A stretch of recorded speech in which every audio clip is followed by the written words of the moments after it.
It's your girl, Lady Lily, and I'm back with another video. I was on my way to the bed and I thought about I haven't shot the Housewives of Potomac review, so that's why I am looking a little plain faced now because it is bedtime. So this is the Housewives of Potomac, Season 3, Episode 14. Can we all get along? So the episode opens up with Giselle. She is having breakfast out with her daughters and her mother. She sends her girls off to the bathroom, and she pretty much tells her mother that her and Sherman broke up. And mom is telling her she's going to be okay. She just needs to, make sure, when she moves forward to, take her time when she's considering relationships. So as they was in the middle of their conversation, the girls returned. And at that moment, Giselle broke off to the girls that heard that Sherman decided to go their separate ways. And Giselle, oldest daughter, said, "Oh, you guys broke up?" So... she was just, the girls said like they was kind of understanding, but yeah, it was just news to them. But I'm with mom, just take your time, see what happens. Monique is preparing the household for her departure. She is working with her, I don't know if that's her brother, her cousin, whoever her assistant is, to put together the daily outfits for the kids. She was telling him that they need to have the essential oils rubbed on them. Monique is not a big fan of pumping medicine into people, so she's explained that her son at the time when he was only 1 year old had a bad sinus infection, and the doctor was recommending pumping him with antibiotics. And she went online and she did research and she found a remedy to clear up, his sinus infection. And she put it together and she said the infection was clearly gone within 3 days using just home remedy products. So that has been her thing, that she rub her kids down with certain oils to help keep them healthy, keep them going, and keep them strong. Ashley is also getting ready for her trip. She was feeling that Michael wasn't as appreciative of the song that she sang in the last episode of the karaoke. She just said it just seems like his facial expressions wasn't saying most. But she was on the phone with Robin, and Robin felt like, he was really into it. But Ashley was just saying that she don't know how's Michael's feeling, or is he's willing to put forth an effort to make their marriage work. Robin is still not convinced with this whole, not convinced with Monique and this whole trip thing. She still feel like it's odd, but she's gonna go, But yeah, it's travel day. And the ladies are arriving to the airport. A lot of them had mostly black on, if you paid attention to that. So Ashley, Karen, and Candace are the first to arrive. They're greeting each other, showing love. And then Giselle pops up, and all of a sudden Karen decides she's going to go inside because it's getting too hot. She wants air. From there, Charisse arrives, and everyone's there. Except for, Monique arrives, then Charisse arrives, and then everyone is there except for Robin. And Robin, says she's gonna, be running a little late. But Robin does end up making the flight. Monique and Charisse pull a fast one. Ladies thought it was dirty, and they decided to, upgrade their ticket for first class. So, Giselle... that left Giselle and the rest of the girls in coach or whatever, business class or coach or whatever. Robin and Giselle think that was a bunch of bull. And but they move on with the flight. They say they caught Ashley sleep, and she was whispering another man's name, not Michael's, in her sleep.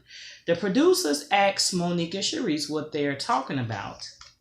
And Monique just said prior to her departure, her and Chris had been arguing about how she's been stepping out more. Most say it, this is an adjustment. Um, this is an adjustment for Chris because she has always played the wife role and the mother role and been part of his, supportive cast, and all eyes been on him.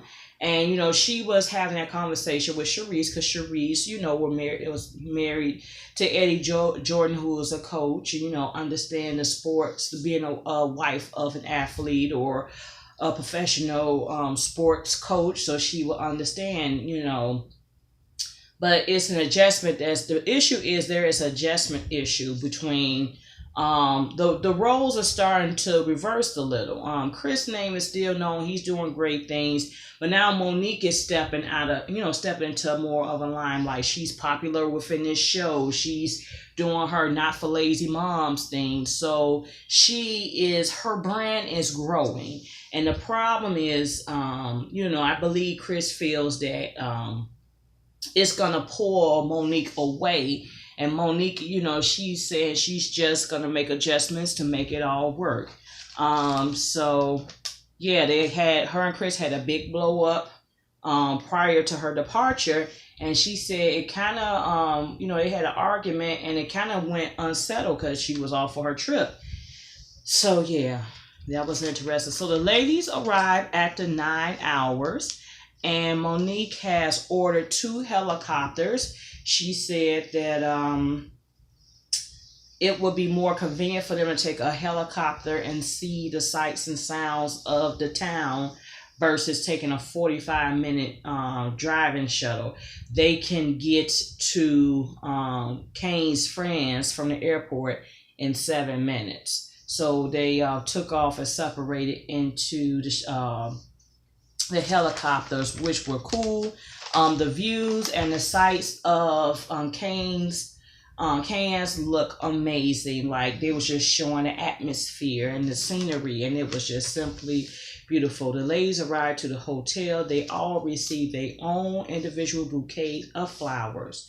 Monique had arranged for all the girls to have their own room, smart on Monique's behalf, and there were 2 suites. Of course, Monique took the penthouse suite because it's her birthday, and she just wanted to do a little extra, and she had an extra suite left, which she gave the option for it to go to either Robin or Giselle. So Giselle was saying Robin because that Monique and Robin had a physical almost had a physical altercation, and Robin said Giselle because they had more of a verbal altercation. So she was saying Giselle up and just said, I'm gonna take the room. The Karen thought that was smart as well as diplomatic on how she handled that. So the ladies are settled into their rooms. They all are greeted with a lovely basket full of goodies and a heartfelt card from Monique. So the girls were very pleased. Candace is calling Chris, and they're having small talk. And Candace goes on to her princess rants, saying that her room is facing like a wall, which it wasn't. It wasn't facing a wall. It looked like it was facing another part of the hotel that they was at. And Chris was like, for God's sakes, hell, you are in Cannes, France. Your room, the only purpose for the room is to what? To sleep and take a bath there. You're going to go explore the city and the sights. And she said, that's why she loved Chris. And she may have to keep Chris on standby because Chris keeps her grounded, and Chris, brings her back to reality. That's why I said Chris is really a good guy for Candace, because Candace does go off into her princess, tyrants, and Chris somehow knows how to pull it back somehow. So anyway, as she calls her mom, and she said it's important for her, to keep her, keep working towards her and her mom's relationship, because a mother's love is unconditional. And then she said she feel like Michael's love right now is coming with too many conditions. So they had good talk, and her mom said, what, don't worry about what's going on back here. You pretty much enjoy yourself, enjoy the moments, enjoy the situation. So the ladies are getting dressed to go up and meet up in Monique's penthouse suite. Monique's suite is the bomb. I mean, it's the decor, the breathtaking views. It is all that in a bag of chips. So the girls are on the terrace. They're taking pictures. They sipping wine. They're enjoying the view. And Monique has had plans for the girls to come back inside, and then she had arranged for dinner to be served to them in the suite. Monique is talking about the next day's plans, in which she wants to go to a distillery that makes the oils, and she's really big on the oils. Giselle is like, really, we don't want to go, deal with baby oils. She said, we are in Cannes, France. We need to be, jumping into some heavy. And then Mo also wants to go to this town called Grasse, supposed to be like the perfume capital of the world. And everybody is feeling, most of the people feeling that this would help Cameron. And Cameron said, this is really good because when she come back, she got to start making decisions with this perfume fragrance of hers. The girls are twerking, and dinner arrives, and Giselle is asking Karen, how is her fragrance going? And Giselle's like, it's going. Oh, and what stage they was at? And she said, we're at a good stage. And she, Karen gets smarts with Giselle, and she asks her, how is Every Hugh doing? And Giselle said, Every Hugh is functioning and in business. So, then Robin goes and asks her when the lunch is coming. And then Karen saying soon. Karen haven't even picked out a damn cent. How the hell is she getting ready to launch it soon? Don't you think it takes time and they got to go back and test this a little bit before you just up and launch it? So girl, bye. Anyway, so Ashley claims that Matt, Karen's assistant, was going around town telling people that Karen is not living in Great Falls, that she is actually staying in an apartment. Sharice go on stage say Ray still has his old bachelor pad, which was a townhome in Roxville, Maryland, and that Karen apparently supposed to have been dropped off there like one night. Ashley asks, are you still living in your Great Falls home? She was saying there is a townhome. That's a rumor that you've been living in a townhome. And Karen said there is a townhome that is connected to her main house. And she claims that's where her parents stay when they come to visit. And Brandon is staying there while he saves up money to buy his own home. Cherise said that she believes that their main house is staged. Reason being because when they moved from their Potomac home, she said normally when you move, no matter if you're going into a new house or not or whatever, you usually take your stuff there. And they said, how come Karen's things are not there? And she's saying stage, it's all stage. So, Karen's like, whatever, you all can believe what you want. I'm not going to feed into that, yada, yada, yada. Monique told the girls, well, she has visited Karen in her house in Great Falls, that she actually lived there. Karen said this is all a bunch of bull, and she is going to leave it alone.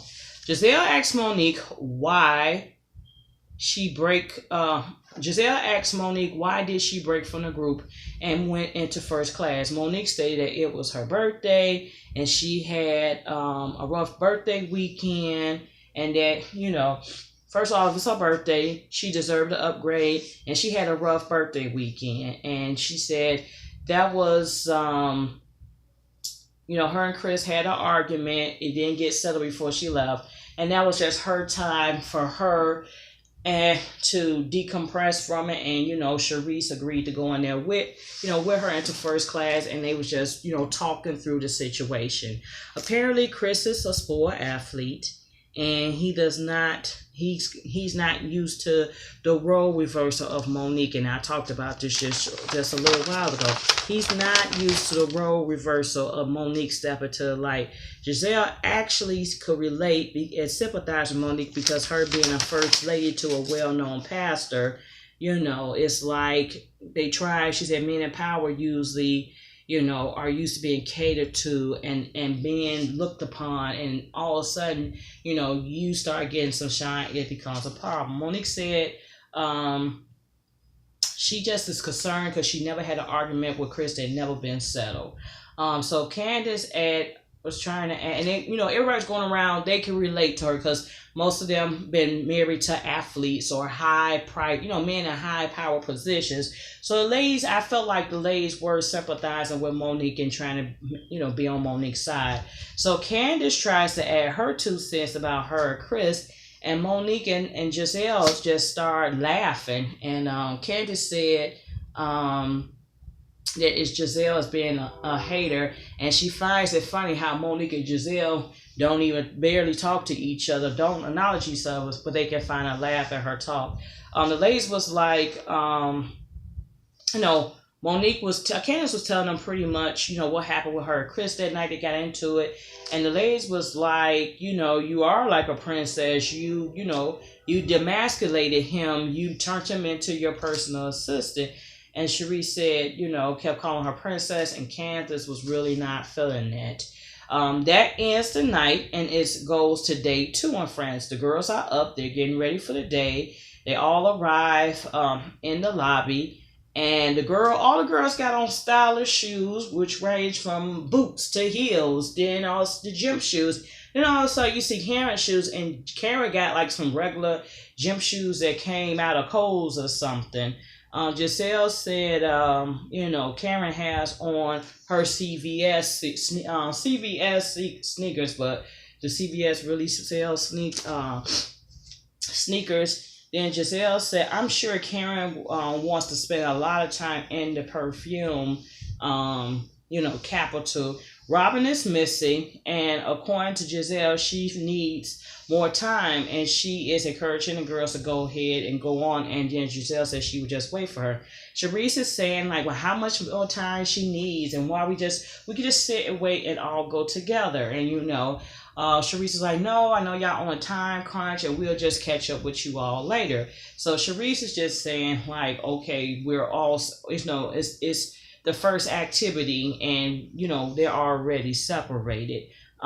Giselle is standing talking about Karen, and all of a sudden Karen walks up on her, and then they get into not really a tiffy, but just Giselle is saying a lot about Karen, and then all of a sudden Giselle reveals that Ray has stalked her business partner at a particular party that they went to, and Karen don't like that because I guess she thinks Ray is sweet on this girl, and Karen's like, well, Erica, which is Giselle's assistant, is married. Carol was like, it's like that doesn't mean Ray still ain't smitten by her. So the girls, Karen and Giselle is going back and forth, and all of a sudden the girls pull her off, and they go off, and then the episode ends. I am so sorry, y'all. I just feel like this probably wasn't the greatest review. I am a little bit tired. It's been a long weekend. I had my 50th family reunion this weekend, and now I gotta find some strength to go back to work tomorrow, and it is orientation day. So I am a little exhausted. But that is it. That is all. That was a review. So it will pick up next week, where they will continue to hang out in Cannes, France. Like, comment, subscribe. Stay tuned for more videos. Peace out.